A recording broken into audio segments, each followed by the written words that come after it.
What's good, everybody? Welcome to Community. Today we have a very, very special guest from back home. Oof. From back home, baby. Lots of love. Please introduce yourself for the people, my brother. My people. My name is Jonathan, aka BrownJonnybravo, aka Prodijay. Yes. Make music and just all around creative, but right now just making music. Yo, shout out to Kenny Jones for this community podcast, bruh. Bro, let me just say real quick before this all starts, bro, like, talk about a multifaceted human being, bro. Like, This guy's about to be a doctor. This fool's like a photographer, graphic designer. He's a music producer. He's oh my God, like sneaker enthusiast. Like, bro, I don't know how you do it, bro. Man, I'm trying to be like you. Trying to be like me. Yeah, okay. All right, bro. All right. Bro, let's get into it. Let's let them know where we met at, just so that they know how far back we really go, though. Where we met at? I couldn't even give you like a specific place. No specific moment, but specific place was definitely middle school. The thing is, I don't know if you know I existed, but I definitely knew I existed. I just knew Kenny Jones. He was like, oh, that's the guy that runs really fast. Like, he runs so fast. That's like, oh, crazy. Yeah, that kid's cool, and he runs really fast. That's crazy. I think I seen you on the field and stuff. But yeah. I can't. Like, I knew you since middle school, but we never really tapped in until high school. Yeah, honestly. I'm not sure, but I always knew you were around and stuff. But we just never tapped in, and then I think you really tapped in, or like we first tapped in when you like just heard about my music, really. Yeah. Like, I'm not sure if we had a relationship prior to that. But yeah, bro, I don't know how, like, some people just hit me out the blue telling me they know about my music. Like, do you know how you came across it or not? I remember because you entered that one contest. You did a contest with somebody else. I know exactly what you're talking about. Yeah, and I think I was one of the first people to actually hear it or something, because I was like, bro, like, this is hot. And then that one dude, I forgot his name, but he was hella hating on you. Really? Yeah, he was like, he's using auto-tune, and I was like, what the hell is wrong with auto-tune? Like, nothing's wrong with auto-tune. Yeah, everybody uses it. Hey, you can see sign of the times, bro, because auto-tune is like, he's that guy, whoever that is, he's probably on auto-tune right now. Like, yeah, I was using auto-tune, even though I don't know if I was using auto-tune, but yeah, come on, bro. Like, come on. No, that's crazy. Yeah, and then I think you tapped in probably like halfway through high school, and I was like, okay, that's my guy. And then I remember you kept saying, shout me out, bro, shout me out one of your songs. And then out of nowhere, bro, I dropped the song. I think it was like 2013 at the very end. You remember the very end of the video? Oh yeah. That was one of my keepsakes. Bruh. I was like, please send that back to me, please. Bro, at that very end, I put a picture of you, and then I went, shout out to Kenneth Jones. He's the next black president. Yeah, that was crazy. Oh man, good times, bro. Time flies, bro. For real. What are some of the things that you really love about that area, like AC, Vallejo, you know? Man, bro, there's a number of things. There's like a whole bunch of things that like contributed to just the person I am and everything like that. Like, just in general, like just how diverse this area is. Right. It's just amazing, bro. Like, imagine me being a rapper or like a musician, like in Montana or something, just trying to make it, you know, like it's just so unlikely. But just being in this area, in the Bay Area in general, like, you know, you already know, bro, like there's so many Asians everywhere, and a lot of them are successful. So it just makes you think that just psychologically, you know, you could do it too, you know what I mean? Yeah, you're not alone. I'm just really, exactly. I'm just so thankful, especially the school that we went to was super diverse and everything. And bro. So it had a lot of impact. Definitely. I think like for a lot of people that might be tuning in, they don't understand really how diverse American Canyon was. Like, we had crazy type diverse of person there. Like, that's why when I went anywhere else, I was so shocked. I was like, what do you mean? Like, that's what I'm saying, bro. Yeah. I remember I had a coworker maybe a year or two back, and he came from like somewhere in like the Midwest, and then somebody asked him, what was the most surprising thing that you realized when you came here? And he was like, oh, I'd never seen a Filipino before in my life before I came here. I was like, what? I wasn't even in the conversation. Right? I butted in. I was like, bruh. I'm like, bruh. I'm like, bruh. So yeah, man, just being in this area, especially the Bay Area, bro, just seeing a lot of people in my specific lane that I'm trying to that I'm working towards, and just seeing success. It's just, yeah, man. It's a big factor, bro. Like, just you like, some people don't even realize, bro. Like I said, if you're just born in like anywhere where it's just irrelevant and there's like, you're the extreme minority, like, it's just crazy. Right. It affects the way that you look at yourself. You know what I mean? Yeah, you're trying to do everything they doing, and you're like, exactly. I can't even do that, honestly. Exactly. So that's why I'm just super grateful for where we grew up, bro. For real. Yeah, for real. So let's talk about the music again. When did you officially start? Or what were you doing? Like, were you just writing? Were you playing on the keyboard? Like, what's up? Do you want the short story or the long story? Whatever you want to share. It's good. All right, let me get the long story shortened. The medium. All right, the medium story. The medium. All right, so I don't know. Ever since when I was little, I knew that I wanted to just be like an entertainer of some sort. So it started when I was like young. Yeah. I just the first dream was to be on like movies and TV shows and sitcoms and whatnot. And then fast forward to like middle school, I still had that same dream, but then that's around the time YouTube started popping up. It was like 2007, 2008. And so I started making YouTube videos, because being YouTube famous was like extremely attainable at the time. It was like it just not like viral back then was not viral how it is now, like where like 50 million views is viral nowadays. But back then, like maybe 40,000 views was pretty damn viral. So I was trying to be a YouTuber, like and then it forced me to learn how to edit. It forced me to learn how to like record myself, edit videos and whatnot, try to learn how to graphic design. So I learned how to do that all in at a young age. And so I guess that's where I fell in love with content creation, and then just editing and whatnot. And then it came around 8th grade where I would just let like local rappers and local artists just come to my studio for free. And back then my studio was just my bedroom. So I would just let them come for free, just record literally for 100% free. I'm not sure what I was doing. I wasn't like, just 100% free, just giving my time out for free. It's crazy. I think I remember Rob asking you like in front of me or something. In front of you? I was just there. Okay. So you got the receipts, bro. I'm not lying about anything. I know, it's fact. Hey, he probably asked me all around, like in front of everybody, honestly. Yeah, the Space Retro Boys. Yeah. Oh no. Oh my. Oh, that's how specific we're getting right now in this podcast. Okay. We can with us. Okay. It's the history. Okay. Shout out to all of them, man. Space Retro Boys. Honestly, bro, it's crazy. It's funny to reminisce, but it really just built me. It just built like the path that I'm like on right now. You know what I mean? So it's crazy.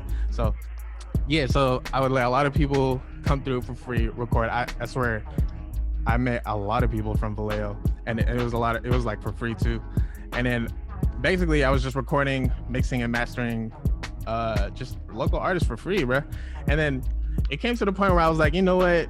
Like I had that creative gene in me from like, from back then, like when I was making videos and like photoshopping and everything. So I was like, you know what, let me just try to write a verse or something, So eventually it came to the point where I was like, all right, let me write this.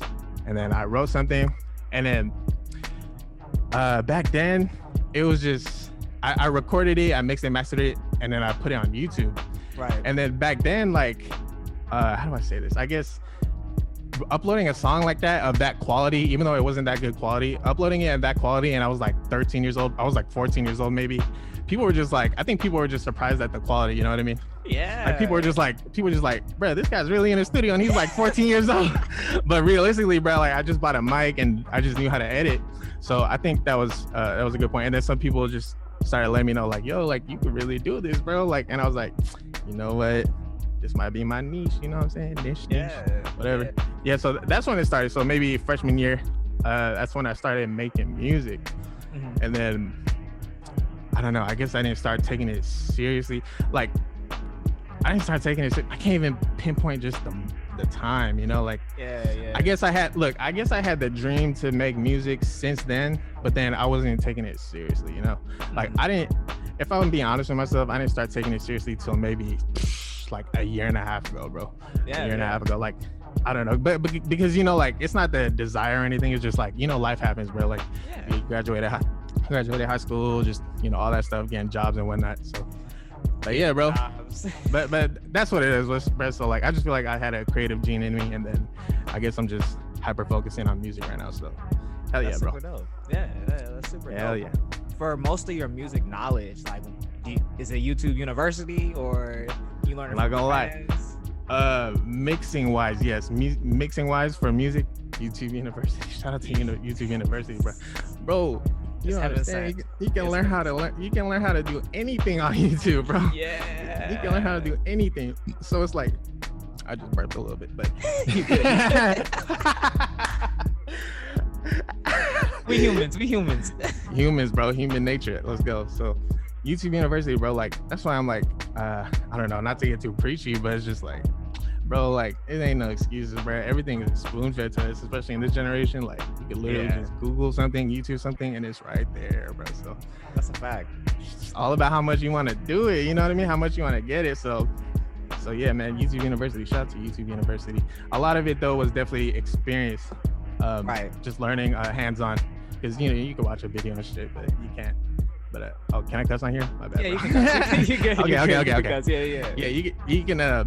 you can watch a video, but I mean, if you don't know how to apply it and just practice it and everything, it is what it is. Because after maybe towards the end of high school and early, like after high school, I started charging for studio time, like clientele, just mixing and mastering, being an engineer. I was at a point where I was going like 10 hours a day, just recording different clients. You know what I mean? Like in and out.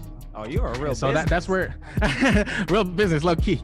And then that's where I got most of my practice from, you know. So it was great practice at the end of the day. And then, you know, the reason I stopped that is just, it's a whole different story. But yeah, man, I got my practice in, put in my hours, and then at that point I was like, you know what, I'm gonna just hog the studio, do my thing, and the rest is history, bro.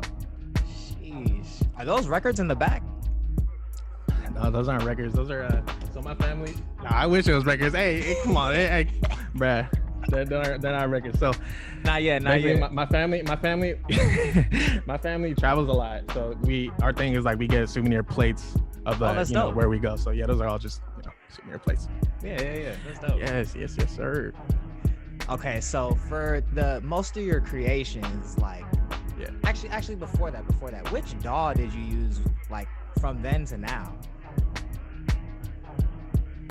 Yeah, that's crazy. Hold on, somebody's calling me right now. You're good. No. Okay. You can hear me, bro? Yeah, I can hear you. Okay. So first DAW I used, it's called Mixcraft. I don't know. I'm pretty sure I had the 30-day trial, and then after that I got something called Cool Edit Pro. Cool Edit Pro is paid software, but let's just say I paid for the software. Let's say I got a pirate patch right here. But Cool Edit Pro, and then Cool Edit Pro is like the early version of Adobe Audition. I started using Adobe Audition, and then I found something called Cubase. Yeah. I love Cubase. I still use it to this day. I know it's a little bit like, I've been using Cubase for like 7 years, maybe 7-8 years, maybe.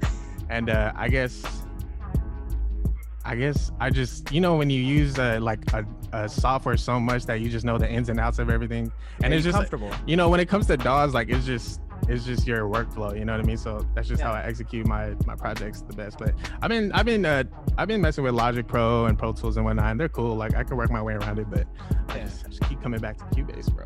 Right. I feel like once you have that much time in so many different DAWs, like you know the like general of it, you know. Basically the general of it, but like at that point when you have the knowledge but you're deciding between DAWs, like it's just a matter of, okay, how can I do this as quick as possible, like, you know, the keyboard shortcuts, the right clicks, everything like that, you know what I mean? So it's all about workflow for real. That's how I feel about video editing. Like I'm trying to learn Premiere Pro, and I'm getting there. You use Premiere Pro too, right? Yeah, I use Premiere Pro. Yeah, I do. Yeah, Premiere Pro is cool. It's cool. I was transferring. I used to use something called Vegas Pro, now I'm using Premiere Pro. And yeah, man, I'm just trying to get used to it because I don't want any outdated or anything. But yeah, Premiere Pro is cool. I'm using Cubase. I'm trying to tap into Logic. But yeah, man.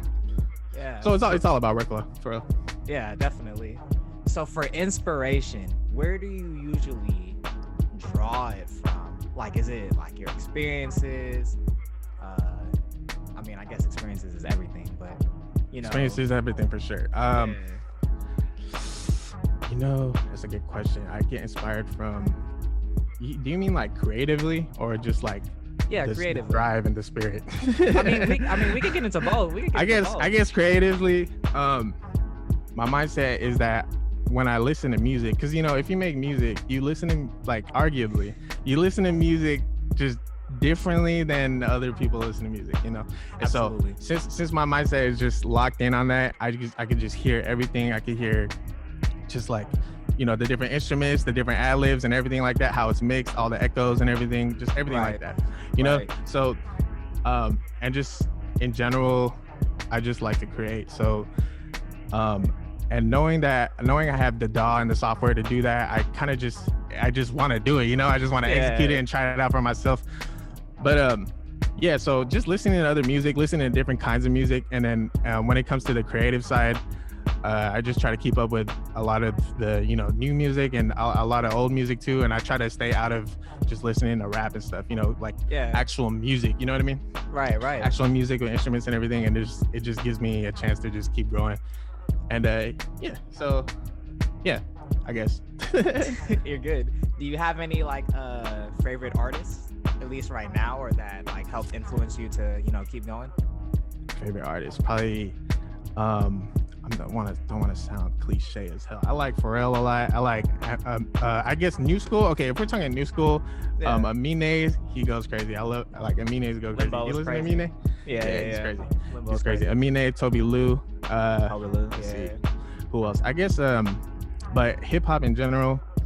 I like Andre 3 Stacks. I listen to a lot of Outkast. What's crazy is I actually grew up listening to like a lot of R&B before I started listening to hip hop. My sister's 5 years older than me, and she like raised me on it for real. Like I listen to like 112 or Blackstreet, or even last year I saw Boyz II Men live. Oh my god, bro. I saw it's 2 years ago. Sorry, not last year. Last year was freaking pandemic. 2 years ago, I was like almost front row Boyz II Men. Oh my god, bro. Like crazy. And just listening to people like that, and just studying the craft, you know, and the product, and just like, sometimes I listen to them and I'm like, bro, this is like literally perfect, bro. Like this is literally perfect, bro. Like, and I'm over here just writing like bars and stuff, you know what I mean? Just like, oh, okay, let's see, like, you know what I mean? So that's where I stay like motivated. Like I just really want to make music, you know. So and as long as I have that as the end goal, like there's always like room to keep going, you know what I mean? What do you think about that too? Like, I don't know, I feel like a lot of people are always trying to make it to like this like pinnacle point. I don't feel like there's like a pinnacle in music, you know. Like you can always grow and change differently, and I feel like Kanye did that like through all of his different albums, you know, if we have like one example. That's true, bro. I don't know what the pinnacle point is. Like I can't even guess what the pinnacle point is, like as far as like just trying to become a better musician. But I mean, that's why I respect Kanye though, for real. Like every single project is different, you know, because he's just not trying to sound redundant or cliche or nothing, but you know, he's just trying different things out, you know what I mean? Like why would you want the same album 3 times in a row, you know what I mean? Like he's just, every single time he switches it up, it's just like a different like subgenre of just music. And so I don't know about a pinnacle point. If I were to set a pinnacle point, I have no idea. And I guess that's the main point. It's just like, I don't know when I could reach a certain point 5 years from now, 10 years from now, like 15 years, where I'm just like, all right, like I did it, you know, like this is it. Like, no, seriously, like there'll be so many different things to just consider, like not knowing instruments. My music theory is not even that great, you know, so there's just a lot of room to grow, bro. So what about the first time you heard your own music, like when you heard it and you played it back? Because I remember when I played like one of my first tracks and I was like, no, we can't put this on anything. On anything. First time I heard my song, or like, and you were tapped in and you're like, oh, like I don't know if I was doing all this 100%. You mean like the very first time It was ugly, bro. Like, it was ugly. Nobody will ever see that. Like, nobody will ever hear it. It will never see the light of day, bro. I promise. Like, trash. Terrible. I'm gonna send you mine. Oh no, Katie, you gonna leak my shit or what, bro? I don't know. No, I'm like, okay. You send it to me, I'll send it to you. We'll swap, bro. Yeah. It's amazing just thinking about just that moment, really. I think I do have the first one. It's like lost in my emails and whatnot, but I don't know. I don't want to. When I just think about it, I was a creative. I was just creating things, creating content, online content, everything before that. So I think it was just easy for me to go like, this is trash. Like, I gotta do better, and then just try to do better, and like really just hyper focus on what I need to get better on, and then at that point on, it was progressive. But yeah, man, bro, I don't like thinking about those days, bro. For real.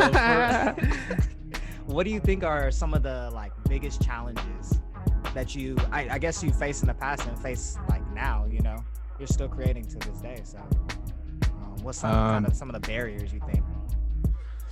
Biggest barriers, honestly, I would say probably, I wouldn't say a barrier is staying focused, but it's just something you're constantly always trying to just overcome. You know what I mean? Like, so many different things can just happen, and like life hits and everything, where just things can stagnate a little bit, especially with the pandemic and everything. Thankfully, the pandemic worked for me, besides the whole COVID situation, but the quarantine situation, like, it worked out for me pretty well. Right. But life happens, bro, and it's just, I guess that's where you get your motivation from, your incentive to do everything. It's just like things will happen, life will happen, nothing will happen for you instantly. So it's just like how driven and determined you are, and I guess just trying to keep that up, trying to keep it up, just no matter what happens. And I wouldn't say it was the biggest challenge, but it's something I do have to maintain, and sometimes I got to keep myself in check, whether it's every few days, every few weeks or whatever. But I got one goal, and my purpose and my incentive to do it is not a temporary like anything. So yeah, man, that's probably it. Honestly, other than that, like, I'm not worried, bro. Like, I'm not worried. Things are great. I got clean ass friends that make clean ass music. We're just gonna make clean ass music together, and just Let's talk about the friends. Let's talk about the friends. Let's talk about that hoodie. Talk about the friends. The hoodie? Oh, you peep the hoodie? Okay. The Doozy Verse. Doozy, baby. Doozy. Can you explain this conglomerate of people for us a little bit? Conglomerate of people. Well, if I'm not mistaken, if you Google Doozy, the definition, it is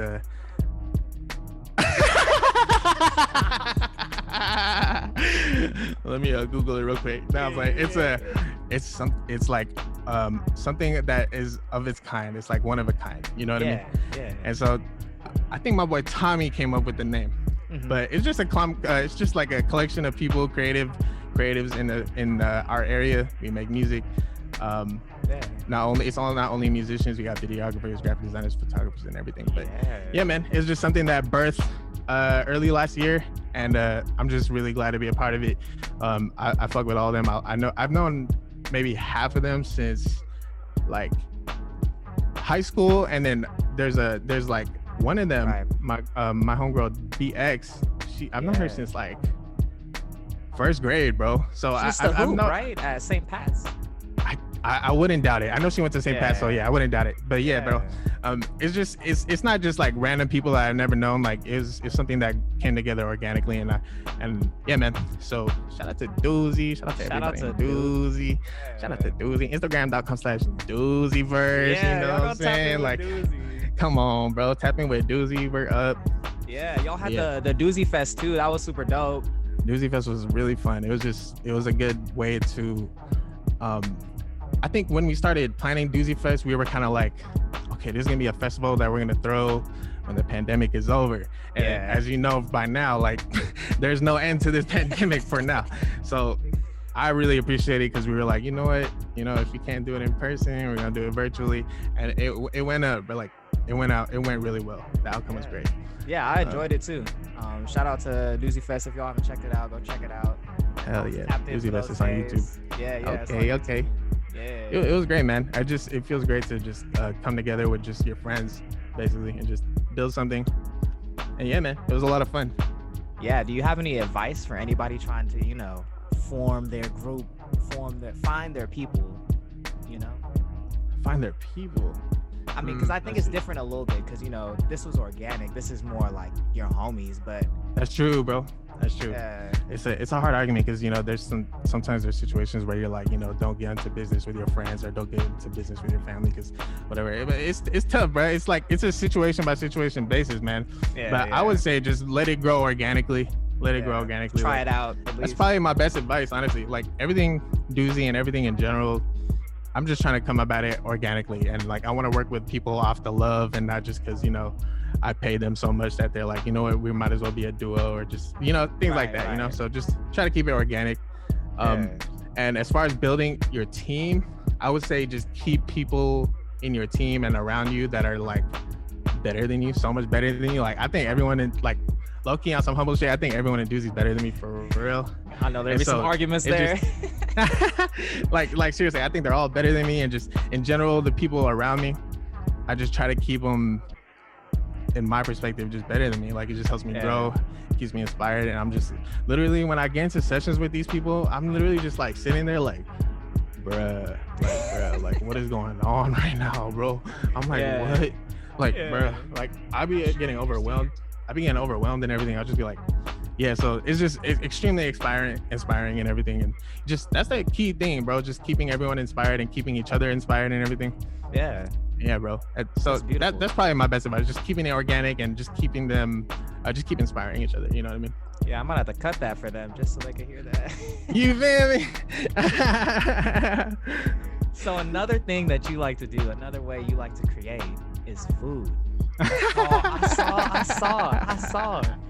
I was like, oh, is this gonna come up or not? Yeah. Okay, look, check this out. What's up? Check this out. Okay. I like to cook a lot. I mean, you know, I'm not trying to make a mark in the cooking game or anything like that. You know, it's just my Instagram started off as just I used to just send people, especially my cousins and whatnot, just pictures of my food and videos of my food. So I was like, you know, I'm gonna just post on Instagram, so I won't collect that storage space of and the text messages, you know, it won't get up. So I'm just posting on Instagram. And then I'm telling you, bro, like a lot of the videos on there is just, I just like making content, bro. I just like making content. So some of them, it started becoming like recipe videos, like just, you know, that I watch a lot of recipe videos on YouTube and everything too, and on Instagram and sometimes on TikTok. So yeah, man, I just like making content. So I just started making recipe videos. It's on hold right now, but I'm gonna get back to it, bro, for real. But yeah, I just like cooking a lot, and yeah, it's just a lot of fun, man. They say cooking is another way of saying you have love for the person without actually telling them, you know, just cook for them, you know what I mean? So yeah, definitely. A lot of fun. What do you think is one of your favorite meals to cook that's like easy? I don't know. I think I do a mean okay. I don't know. I'm pretty proud of my steak game, honestly. It's very basic, but I get steak with some mushrooms, some garlic, some little bit of onions, make a chimichurri sauce. Have you had chimichurri, bro? Nah. Game changer, bro. Chimichurri. It'll take your just like a basic steak to the next level. Just make a chimichurri sauce. I need to tap in. Come on now, baby. Chimichurri sauce steak. I might have to make the recipe video, you know. I don't know if I'm gonna give out the sauce like that, bro. Like, you know, too much sauce. Literally and figuratively. Like, I don't know if I can get the sauce out like that, you know. But yeah, I don't know. My steak game is cool. My fried rice game is pretty cool too. Hella Asian, bro. My fried rice game. Let's see. Fried rice game. I don't know. I've been trying to learn how to make just a lot of Filipino food, actually. Just trying to get the game from my mom. Just like, you know what? I got the ingredients here, mom. You can teach me how to do it. Yeah. You gotta learn that Didi Gawan. Oh, Kenny, bro. You are. Hold on, bro. This man is. He's cultured too, boy. Bro, ladies and gentlemen, this man is cultured too, bro. I never had it actually. I haven't tried. I'm scared. Would you try it though? I'll try yours. Bro, I don't even know how to cook it. So I'm scared. I'm down to try it with you though. We might have to do a little IG just for that. Damn, bro, I'm down. Look, I don't know how to cook it, but I've had it. I'm not gonna lie, bro. I'm not gonna be biased or whatever. Like, Filipino, I love dinner going, but I enjoy it, bro. I enjoy it. It's just a mental thing, It's just a mental thing. I mean, a lot of things that we eat is nasty in general. So I know a lot of people draw the line of, oh, blood, but we're over here eating like, we're out here eating just like chitlins and whatnot. No offense, no chitlins, no offense, but because we eat that in our culture too. We eat that in culture too. So we eat a lot of weird stuff. In my culture, we eat like pig's heart and whatnot, brains and whatnot. Like seriously. So it's just like the blood is just it is what it is. All cultures, bro. All cultures. So yeah, man. So we gonna do it. You know what I mean? Yeah. Have you heard of balut? I see it every time, and I never touch it. I just can't. Nah, I feel it. It's a lot. It's psychological. It's visual. I'm gonna do it one day. One day, bro. One day. Hey, let me know if you want to try it. We gonna try it together. I'm gonna pull up. Yeah. I've had it a few times, man. I like it when it's fresh, but like sometimes you could buy it at the supermarket and then cook it yourself. And that was probably the worst reaction I've ever had. Like I was like, I don't know, bro. I don't know. Some crazy. But I think the first time I had it. First time I had it was in New York. But I went to the Philippines a few years ago, and then where the balut originated, I think it originated there, or that's the main culture of it. Right. I was drinking with my cousins. It was like 3 a.m. and then a Filipino just came on a bicycle. Yeah, the little vendors. Yeah. He had a backpack on. He's like balut. And then he had a backpack full of balut, like just raw eggs. If you guys don't know what balut is, it's a duck fetus. It's a depending on how long it's been growing, it's an egg. You crack it open, you see the duck fetus on there. It can range from just different weeks, like I think 8 weeks to like 16 weeks or something like that. So it's literally a duck fetus. You open it, you see the duck. So he's coming through with his bicycle. Oh, you see it, bro. You see it. 100% you see it. Like